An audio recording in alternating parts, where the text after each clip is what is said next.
hatina nguva vadikani. Ngatikoshese Mwari. Makoshesero amuri kuita mamaski. Koshesai Mwari kupfuura ipapo. Imi mukatarisa nguva yekorona inoyi, munhu anokudza maski kukunda Mwari. Haazoti maski kana Mwari vakunda, inoenda wakaipfeka.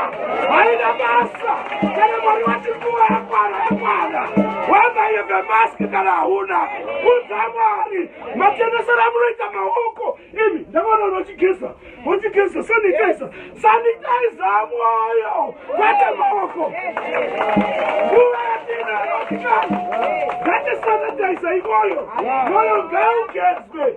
Kazhinji muri kugeza maoko. Musingageze mwoyo. Yesu. Nokuti kana nguva yasvika inosvika.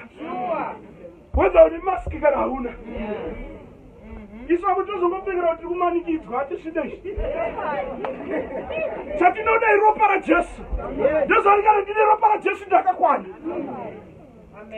Pandiri ndakakwana. Ndogeza mwoyo. Ndogeza mwoyo wangu. Ndoti Mwari ndigezei.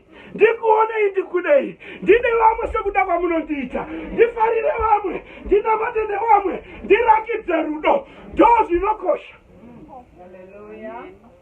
Saka ngatikoshesei Mwari. Ezi zvehealth yangu ngazvikosheswe, handisi kuramba. But anotanga ndiMwari. Ndosaka shoko raMwari chitaura pakutanga Mwari. Zvimwe zvese zvozotevera. But tiri kuita vice versa. Tiri kuti Mwari kumashure.